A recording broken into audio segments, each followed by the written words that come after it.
Hi hello ನಮಸ್ಕಾರ ವೀಕ್ಷಕರೇ. ಇವತ್ತಿನ ಸಂಚಿಕೆಯಲ್ಲಿ ಮುದ್ದು ಸೊಸೆ ಧಾರಾವಾಹಿಯಲ್ಲಿ ಏನಾಗುತ್ತೆ ಅಂತ ನೋಡೋಣ ಬನ್ನಿ. ಅದಕ್ಕಿಂತ ಮುಂಚೆ ಇನ್ನೂ ಯಾರಾದರೂ ನಮ್ಮ ಚಾನಲ್ನ ಸಬ್ಸ್ಕ್ರೈಬ್ ಮಾಡ್ಕೊಳ್ದೆ ನೋಡ್ತಾ ಇದ್ರೆ ಪ್ಲೀಸ್ ಧಾರಾವಾಹಿಯ ಪ್ರಾರಂಭದಲ್ಲಿ ಏನಾಗುತ್ತೆ ಅಂತ ನೋಡೋದಾದರೆ, ಈಶ್ವರಿ ತನ್ನ ಮಗನಿಗೆ ಮದುವೆ ಮಾಡಬೇಕು ಅಂತ ನೋಡ್ತಾ ಇರ್ತಾರೆ. ಸುಭಾಷನ್ಗೆ ಮಿನಿಸ್ಟ್ರು ಸಂಬಂಧ ಫಿಕ್ಸ್ ಮಾಡಿರ್ತಾರೆ. ಆ ಮಿನಿಸ್ಟ್ರ್ ಹತ್ರ ಈಶ್ವರಿ ಮಾತಾಡ್ತಿರ್ತಾರೆ. ಈಶ್ವರಿ ಕೇಳ್ತಾರೆ, ಸಂಪತ್ ಅವರೇ ನನ್ನ ಮಗನಿಗೆ ಏನು ವರದಕ್ಷಿಣೆ ಕೊಡ್ತೀರಾ ಅಂತ ಕೇಳ್ತಾರೆ. ಅದಕ್ಕೆ ಶಿವರಾಮೇಗೌಡರಿದ್ದವರು, ಇದೇನಂತ ಮಾತಾಡ್ತಿದ್ದೆ ಈಶ್ವರಿ, ನಮ್ಮ ಕುಟುಂಬದಲ್ಲಿ ಯಾರು ತಗೊಳ್ಳೋದು ಕೊಡೋದು ಏನು ಮಾಡಲ್ಲ ಅಂತ ಗೊತ್ತಿಲ್ವಾ ನಿನಗೆ ಅಂತ ಕೇಳ್ತಾರೆ. ಅದಕ್ಕೆ ಮಿನಿಸ್ಟರ್ ಹೇಳ್ತಾರೆ, ಅಯ್ಯೋ ಇರಲಿ ಬಿಡಿ ಇವರೇ, ಕೇಳೋದ್ರಲ್ಲಿ ಏನು ತಪ್ಪಿದೆ, ಹೇಳಿ ಬಿಡಿ, ನನಗಿರೋದು ಒಬ್ಬಳೆ ಮಗಳು, ನಾನು ಮಾಡಿರೋ ಆಸ್ತಿ ಎಲ್ಲನೂ ಅವಳಿಗೆ ಸೇರುತ್ತೆ. ಏನಿಲ್ಲ ಅಂದರೂ 300ರಿಂದ 400 ಎಕರೆ ಹೊಲ ಇದೆ. ಹಾಗೆ ತುಂಬಾ ಸೈಟು ದುಡ್ಡು ಒಡವೆ ಎಲ್ಲನೂ ಕೂಡ ಮಾಡಿದ್ದೀನಿ. ಅದೆಲ್ಲ ನನ್ನ ಮಗಳಿಗೆ ಅಲ್ವಾ. ನನಗೆ ಈ ಆಸ್ತಿ ಅಂತಸ್ತಿಗಿಂತ ನನ್ನ ಮಗಳು ಖುಷಿಯಾಗಿರೋದು ಮುಖ್ಯ. ನನಗೆ ಅವಳಿಗೋಸ್ಕರ ನಾನು ಏನು ಬೇಕಾದರೂ ಮಾಡ್ತೀನಿ ಅಂತ ಹೇಳ್ತಾರೆ. ಇನ್ನು ಈ ಕಡೆ ವಿನಂತಿ ಮತ್ತು ಸಾವಿತ್ರಿ ಇಬ್ಬರು ಕೂಡ ವಿಷಯ ಕೇಳಿ ತುಂಬ ಹೊಟ್ಟೆ ಉರಿ ಪಟ್ಕೊತಾ ಇರ್ತಾರೆ. ವಿನಂತಿ ಹೇಳ್ತಾರೆ ಅವ್ರ ಅಮ್ಮನಿಗೆ, ಇದೇನವ್ವ ಇಷ್ಟು ದಿನ ಇವನು ಕೆಲ್ಸಕ್ಕೆ ಬಾರ್ದವನು ಅಂತ ಮನೆಯಿಂದ ಆಚೆ ಹಟ್ಟಿದ್ರು, ಈಗ ನೋಡಿದ್ರೆ ಒಂದೇ ದಿನಕ್ಕೆ ಇಷ್ಟು ಕೋಟಿ ಒಡಿ ಆಗ್ತಾ ಇದ್ದಾನೆ ಅವನು. ಇನ್ನು ಈಶ್ವರಿ ಅತ್ತೆನ ಹಿಡಿಯೋದಕ್ಕಂತೂ ಆಗಲ್ಲ. ಈ ಮದುವೆ ಏನಾದರೂ ಆಯಿತು ಅಂದರೆ ನಾನು ನೀನಿಬ್ಬರು ಕೂಡ ಈಶ್ವರಿ ಅತ್ತೆ ಮುಂದೆ ಭಿಕ್ಷೆ ಬೇಡ್ಕೊಂಡು ಜೀವನ ಮಾಡಬೇಕಾಗತ್ತೆ ಅಂತ ಮಾತಾಡ್ಕೊತಾರೆ. ಆಗ ಅವರಮ್ಮ ಕೂಡ ಹೇಳ್ತಾರೆ, ಹೌದು ಕಣೆ ವಿನಂತಿ, ಇವಾಗಲೇ ಏನಾದರೂ ಮಾಡಬೇಕು. ಈಗಲೇ ನಿಮ್ಮ ಅತ್ತೆ ಹಿಡಿಯೋದಕ್ಕಾಗ್ತಾ ಇಲ್ಲ, ಇನ್ನಿಷ್ಟೆಲ್ಲ ಆಸ್ತಿ ಸಿಗುತ್ತೆ ಅಂತಂದರೆ ಅವಳನ್ನ ಹಿಡಿಯೋದಕ್ಕಂತೂ ಆಗೋದೇ ಇಲ್ಲ ಅಂತ ಇಬ್ಬರು ಮಾತಾಡ್ಕೊತಾರೆ. ಇನ್ನು ಚಿತ್ರ ಕೂಡ ಅದೇ ಥರ ಹೇಳ್ತಾರೆ, ಏನಿಲ್ಲ ಸುಭಾಷ, ನಿನ್ನ ಪಾಲಿಗೆ ಬರ್ತಾ ಇರೋದು ಅಷ್ಟಿಷ್ಟು ಆಸ್ತಿ ಅಲ್ಲ ಕಣ್ಲ, ಕೂತು ತಿಂದರೂ ಕರಗೋದಿಲ್ಲ, ಅಷ್ಟು ಆಸ್ತಿ ಬರ್ತಿದೆ ನಿನಗೆ ಅಂತ ಹೇಳ್ತಾರೆ. ಆವಾಗ ಶಿವರಾಮೇಗೌಡರು ಕೂಡ, ಸರಿ ಆಯಿತು, ನಾನು ಇನ್ನು ಹೊರಡ್ತೀನಿ, ಮುಂದೆ ಯಾವ್ದು ಒಳ್ಳೆ ಮುಹೂರ್ತ ಇದೆ ಅಂತ ಹೇಳಿಬಿಟ್ಟು ಗುರುಗಳ ಹತ್ರ ಕೇಳಿ ಹೇಳ್ತೀನಿ ಅಂತ ಹೇಳ್ತಾರೆ. ಎಲ್ಲರೂ ಕೂಡ ಅಲ್ಲಿಂದ ಹೊರಗಡೆ ಬರ್ತಾರೆ. ಈ ಕಡೆ ವಿದ್ಯಾ ಕೂಡ MBBSನಲ್ಲಿ ರ್ಯಾಂಕ್ ಬಂದಿರ್ತಾರೆ. ಅದನ್ನು ವಿದ್ಯಾ ಅವರು ಖುಷಿಯಿಂದ ಹೇಳ್ಕೊಂಡು ತನ್ನ ತಂಗಿ ಸರು ಹಾಗೂ ಚಂಪಾ ಎಲ್ಲರೂ ಮಾತಾಡ್ಕೊಂಡು ಖುಷಿಯಾಗಿ ಕೂತಿರ್ತಾರೆ. ಆದರೂ ಚಂಪಾ ಯಾಕೋ ಸ್ವಲ್ಪ ಡಲ್ ಆಗಿರ್ತಾರೆ. ಅದನ್ನ ನೋಡಿ ವಿದ್ಯಾ ಕೇಳ್ತಾರೆ, ಯಾಕೆ ಚಂಪಾ ಏನಾಯಿತು, ಯಾಕೋ ಒಂಥರ ಇದೆಯಲ್ಲ, ಅಷ್ಟಕ್ಕೂ ಬ್ಯಾಗ್ ಸಮೇತ ಬಂದಿದೆಯಲ್ಲ, ಏನಾಯಿತು, ಹಟ್ಟಿನಲ್ಲಿ ಏನಾದ್ರು ಜಗಳ ಆಯಿತಾ ಅಂತ ಕೇಳ್ತಾರೆ. ಅದಕ್ಕೆ ಚಂಪಾ ಹೇಳ್ತಾರೆ, ವಿದ್ಯಾಕ್ಕ, ಹಟ್ಟಿನಲ್ಲಿ ಏನೂ ಜಗಳ ಆಗಲಿಲ್ಲ, ಆದರೆ ನನಗೆ ಅಲ್ಲಿರೋದಕ್ಕೆ ಆಗ್ತಾಯಿಲ್ಲ, ಅದಕ್ಕೆ ನಿಂತಾವೆ ಇರೋಣ ಅಂದ್ಬಿಟ್ಟು ಹಟ್ಟಿ ಬಿಟ್ಟು ಬಂದುಬಿಟ್ಟಿದ್ದೀನಿ ಅಂತ ಹೇಳ್ತಾರೆ. ಅದಕ್ಕೆ ವಿದ್ಯಾ ಹೇಳ್ತಾರೆ, ಇದೇನಿತ್ತು ಚಂಪಾ, ಇದ್ದಕ್ಕಿದ್ದಾಗೆ ಯಾಕೆ ಹಟ್ಟಿ ಬಿಟ್ಟು ಬಂದುಬಿಟ್ಟೆ, ಏನಾಯಿತು ಹೇಳು ಚಂಪಾ ಅಂತ ವಿದ್ಯಾ ಕೇಳ್ತಾರೆ. ಆಗ ಚಂಪಾ ಇದ್ದವ್ರು ಹೇಳ್ತಾರೆ, ಇದು ವಿದ್ಯಕ್ಕ ನೀನೇ ಹೇಳ್ತಾ ಇದ್ದಲ್ಲ, ಏನೇ ಆದರೂ ಕೂಡ ಸ್ವಾಭಿಮಾನದಿಂದ ಬದುಕ್ತಾ ಇರಬೇಕು ಅಂತ, ಅದಕ್ಕೆ ನಾನು ಅವ್ರ ಜೊತೆ ಬಾಳೋದಿಲ್ಲ ಅಂತ ಹೇಳಿಬಿಟ್ಟು ಅವ್ರ ಮುಂದೆನೇ ನನ್ನ ತಾಳಿ ಬಿಚ್ಚಿಕೊಟ್ಬಿಟ್ಟು ಅದೇ ಹಟ್ಟಿನಲ್ಲಿ ಇರೋದಕ್ಕೆ ಹೇಗೆ ಸಾಧ್ಯ ಅಂತ ಹೇಳ್ತಾರೆ. ಅದಕ್ಕೆ ವಿದ್ಯಾ ಹೇಳ್ತಾರೆ, ಅಯ್ಯೋ ಚಂಪಾ, ಮಾವಯ್ಯ ಹೇಳಿರ್ತಾನೆ ನೀನು ಆ ಹಟ್ಟಿ ಸೊಸೆ ಯಾವತ್ತಿದ್ರು ಅಂತ, ಹಾಗಂದಮೇಲೆ ನೀನು ಯಾಕೆ ಅಲ್ಲಿಂದ ಬರೋಕ್ಕೆ ಹೋದೆ ಅಂತ ವಿದ್ಯಾ ಕೇಳ್ತಾರೆ. ಮತ್ತು ಚಂಪಾ ಹೇಳ್ತಾರೆ, ವಿದ್ಯಕ್ಕ, ಸುಭಾಷ್ ಅವ್ರಿಗೆ ಇನ್ನೊಂದು ಮದುವೆ ಮಾಡಬೇಕು ಅಂತ ಮಾವಯ್ಯ ಮತ್ತು ಹಟ್ಟಿಲಿ ಎಲ್ಲರೂ ಕೂಡ ಹೋಗಿದ್ದಾರೆ ಅಂತ ಹೇಳ್ತಾರೆ. ಇದನ್ನು ಕೇಳಿ ವಿದ್ಯಂಗೆ ತುಂಬ ಆಶ್ಚರ್ಯ ಆಗುತ್ತೆ. ಆಗ ವಿದ್ಯಾ ಅವರು ಯಾರಂತೆ ಅಂತ ಕೇಳ್ತಾರೆ. ಅದಕ್ಕೆ ಚಂಪಾ ಹೇಳ್ತಾರೆ, ಅದೇ ವಿದ್ಯಕ್ಕ, MLA ಸಂಪತ್ ಅವ್ರು ಇದ್ದಾರಲ್ಲ, ಅವ್ರ ಮಗಳನ್ನ ಸುಭಾಷ್ಗೆ ತಂದ್ಕೋಬೇಕು ಅಂತ ನೋಡ್ತಾ ಇದ್ದಾರೆ. ಇವತ್ತು ಅದ್ರದ್ದೇ ಮಾತುಕತೆಗೆ ಹೋಗಿರೋದು ಅವರೆಲ್ಲರೂ. ಇನ್ಮೇಲೆ ನನಗೂ ಆ ಹಟ್ಟಿಗೂ ಯಾವ ಸಂಬಂಧನೂ ಇಲ್ಲ, ಅದಕ್ಕೆ ನಾನು ನಿನ್ನ ಜೊತೆ ಇರೋಣ ಅಂತ ಬಂದಿದ್ದೀನಿ. ಎಲ್ಲ ಆದಮೇಲೆ ನನಗೆ ಆ ಹಟ್ಟಿನಲ್ಲಿ ಇರೋದಕ್ಕೆ ಮನಸ್ಸಾಗಲ್ಲ ವಿದ್ಯಕ್ಕ ಅಂತ ಹೇಳ್ತಾರೆ. ವಿದ್ಯಾ ಹೇಳ್ತಾರೆ, ಹೋಗ್ಲಿ ಬಿಡು ಚಂಪಾ, ನೀನು ಹೇಳೋದ್ರಲ್ಲೂ ಅರ್ಥ ಇದೆ. ಇಂಥ ಜನ ಇವರು, ಹೆಂಡತಿ ದೂರ ಆಗೋದ್ಲು ಅನ್ನೋ ಕಾರಣಕ್ಕೋಸ್ಕರ ಆಗಲೇ ಇನ್ನೊಂದು ಮದುವೆ ಮಾಡಬೇಕು ಅಂತ ಮಾಡ್ತಿದ್ದಾರಲ್ಲ, ಇದೆಲ್ಲ ಅಂಥ ಮನಸ್ಸು ಹೇಗೆ ಬರುತ್ತೆ, ಇವ್ರುಗಳೆಲ್ಲ ತಾಳಿ ಪ್ರೀತಿಗೆ ಇಷ್ಟೇನ ಬೆಲೆ ಕೊಡೋದು ಅಂತ ವಿದ್ಯಾ ಬೇಜಾರಿಂದ ಹೇಳ್ತಾರೆ. ಆಗ ಭದ್ರಾನು ಕೂಡ ಅಲ್ಲೇ ಕುತ್ಕೊಂಡಿರ್ತಾನೆ. ಅದನ್ನು ಕೇಳಿಸ್ಕೊಂಡು ತಂಗಿ ಸರು ಕೂಡ ಹೇಳ್ತಾರೆ.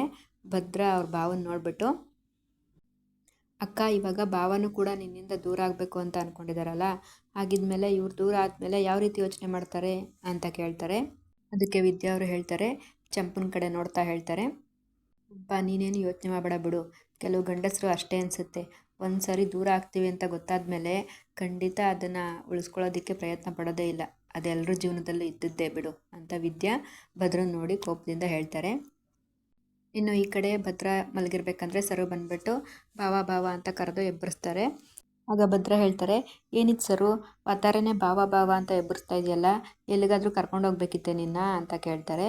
ಅದಕ್ಕೆ ಸರು ಹೇಳ್ತಾರೆ, ಹಾಗೇನಿಲ್ಲ ಭಾವ, ಇವತ್ತು ತುಂಬ ವಿಶೇಷವಾದ ದಿನ ಅಲ್ವಾ, ಅದು ನಿಮ್ಗೆ ಗೊತ್ತಿಲ್ವಾ, ಹೋದ ಸರಿ ಅಕ್ಕನಿಗೆ ಬರ್ಡೇಗೆ ಸರ್ಪ್ರೈಸ್ ಕೊಟ್ಟಿದ್ರಿ, ಈ ಸರಿ ಏನು ಕೊಡ್ತೀರಾ ಅಂತ ಸರು ಕೇಳ್ತಾರೆ.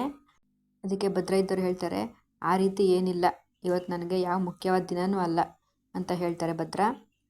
ಅದಕ್ಕೆ ಸರು ಹೇಳ್ತಾರೆ, ಅಲ್ಲ ಭಾವ, ನೀವು ಅಕ್ಕನ ಮೇಲೆ ಅಷ್ಟೊಂದು ಪ್ರೀತಿ ಮಾಡಿಕೊಂಡಿದ್ದೀರಾ, ನೀವು ಮನಸ್ಸಲ್ಲೇ ಪ್ರೀತಿ ಇಟ್ಕೊಂಡು ಹೊರಗಡೆ ಯಾಕೆ ಅಕ್ಕನ ದ್ವೇಷ ಮಾಡ್ತೀರಾ ಅಂತ ಸರು ಅವ್ರು ಹೇಳ್ತಾರೆ. ನೋಡು ಸರು, ನನಗೆ ಯಾರ ಬಗ್ಗೆನೂ ಪ್ರೀತಿ ವಿಶ್ವಾಸ ಅನ್ನೋದಿಲ್ಲ, ನಾನೇನೇ ಮಾಡಿದ್ರು ಅದನ್ನು ಮಾನವೀಯತೆ ದೃಷ್ಟಿಯಿಂದ ಮಾಡಿದ್ದೀನಿ ಅಂತ ಹೇಳಿಬಿಟ್ಟು ಭದ್ರ ಕೋಪ ಮಾಡ್ಕೊಂಡಿರ್ತಾರೆ. ಅದೇ ಟೈಮ್ಗೆ ವಿದ್ಯಾ ಕೂಡ ಕಾಲೇಜ್ಗೆ ಹೋಗೋದಕ್ಕೆ ರೆಡಿಯಾಗಿ ಬರ್ತಾರೆ. ಬಂದ ತಕ್ಷಣ ಅಲ್ಲಿ ವಿದ್ಯಾ ಅಂತ ಕರೀತಾರೆ. ಏನು ಅಂತ ವಿದ್ಯೆ ಕೇಳಿದ ತಕ್ಷಣ ಭದ್ರ ಅವರು ಸ್ವಲ್ಪ ತಡವರಿಸ್ತಾರೆ. ಸರು ಅವರು, ಅಯ್ಯೋ ಭಾವ ಅಕ್ಕನಿಗೆ ವಿಶ್ ಮಾಡ್ತಿದ್ದಾರೆ ಅಂತ ಅನಿಸುತ್ತೆ ಅಂತ ಹೇಳಿಬಿಟ್ಟು ಅವರು ಕೂಡ ನಗ್ತಾ ಇರ್ತಾರೆ. ಏನಿಲ್ಲ, ನೀನು ನಿಖಿತಾ ರ್ಯಾಂಕ್ ಬಂದಿದೆಯಲ್ಲ, ಅದಕ್ಕೆ ಕಂಗ್ರ್ಯಾಚುಲೇಷನ್ಸ್ ಹೇಳೋಣ ಅಂತ ಕರೆದೆ ಅಷ್ಟೇ ಅಂತ ಹೇಳ್ತಾರೆ. ವಿದ್ಯಾನು ಹೌದಾ, ಆಯಿತು, ಥ್ಯಾಂಕ್ಸ್ ಅಂತ ಹೇಳ್ತಾರೆ. ಹಾಗೆ ಬರ್ತ್ಡೇ ವಿಚಾರ ಗೊತ್ತಿದ್ರೂ ಕೂಡ ಭದ್ರ ತುಂಬಾ ಮುಜುಗರ ಮಾಡಿಕೊಂಡು ವಿದ್ಯನಿಗೆ ವಿಶ್ ಮಾಡಿದ ತಕ್ಷಣ ಅವಳು ತುಂಬ ಖುಷಿ ಪಡ್ತಾಳೆ. ಇನ್ನು ವಿದ್ಯಾ ಕೂಡ ಅಲ್ಲಿಂದ ಕಾಲೇಜ್ಗೆ ಹೊರಡ್ತಾಳೆ. ಹಾಗೆ ಭದ್ರ ಕೂಡ ಎಲ್ಲ ಹೊರಗಡೆ ಹೋಗ್ತಿರ್ತಾರೆ. ಸರು ಬಂದ್ಬಿಟ್ಟು ಭಾವನ ಹತ್ರ ಕೇಳ್ತಾರೆ, ಭಾವ ನೀವು ಕೋಪ ಮಾಡ್ಕೊಳ್ಳೋದಿಲ್ಲ ಅಂದರೆ ನಾನೊಂದು ಪ್ರಶ್ನೆ ಕೇಳಲ್ಲ ಅಂತ ಕೇಳ್ತಾರೆ. ಭದ್ರ ಅವ್ರು ಹೇಳ್ತಾರೆ, ಏನು ಹೇಳಿ ಸರು ಅಂತ ಕೇಳ್ತಾರೆ. ಏನಿಲ್ಲ ಇವಾಗ ಸುಭಾಷ್ ಅಣ್ಣ ಮತ್ತು ಚಂಪಕ ಇಬ್ಬರೂ ದೂರ ದೂರ ಆದಮೇಲೆ ಸುಭಾಷ್ ಅಣ್ಣ ಇನ್ನೊಂದು ಮದುವೆ ಮಾಡ್ಕೋಬೇಕು ಅಂತ ಹೋಗ್ತಾ ಇದ್ದಾರೆ. ಅದೇ ಥರ ನಿಮಗೆ ನಾಳೆ ಕೋರ್ಟಲ್ಲಿ ತೀರ್ಪು ಕೂಡ ಕೊಡ್ತಾರೆ. ಆ ತೀರ್ಪು ಬಂದಮೇಲೆ ನೀನು ಕೂಡ ಬೇರೆ ಮದುವೆ ಆಗ್ತೀಯ ಭಾವ ಅಂತ ಕೇಳ್ತಾರೆ. ಈ ಮಾತು ಕೇಳಿ ಭದ್ರನಿಗೆ ತುಂಬಾ ಬೇಜಾರಾಗ್ಬಿಡುತ್ತೆ.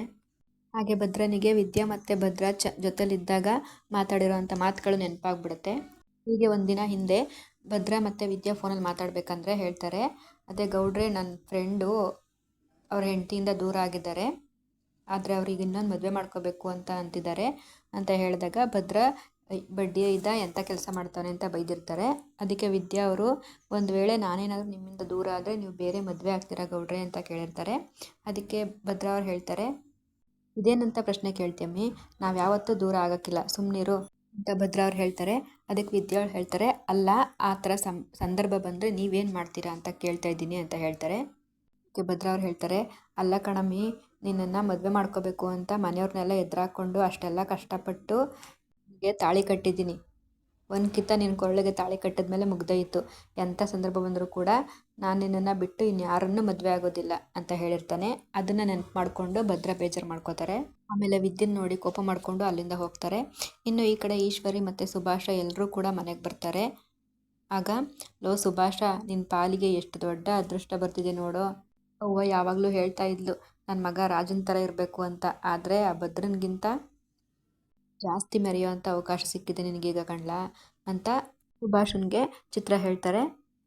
ಈಶ್ವರಿ ಹೇಳ್ತಾರೆ, ನನ್ನ ಮಗ ಅಂದರೆ ಸುಮ್ಮನೆ ಅಂದ್ಕೊಂಡಿದ್ದೆ ಚಿತ್ರ, ಅವನು ಹುಟ್ಟಿದಾಗಿನಿಂದಲೂ ಕೂಡ ಅದೇ ದೆಸೆಯಲ್ಲೇ ಹುಟ್ಟಿರೋನು, ಆದರೆ ಅದೃಷ್ಟ ಬರೋದಕ್ಕೆ ಸ್ವಲ್ಪ ಲೇಟ್ ಆಯ್ತು ಅಷ್ಟೇ. ನೋಡ್ತಾ ಇರು, ಇನ್ನು ಮುಂದೆ ಆ ಭದ್ರನ್ನೇ ನನ್ನ ಮಗ ಮೀರಿಸ್ತಾನೆ.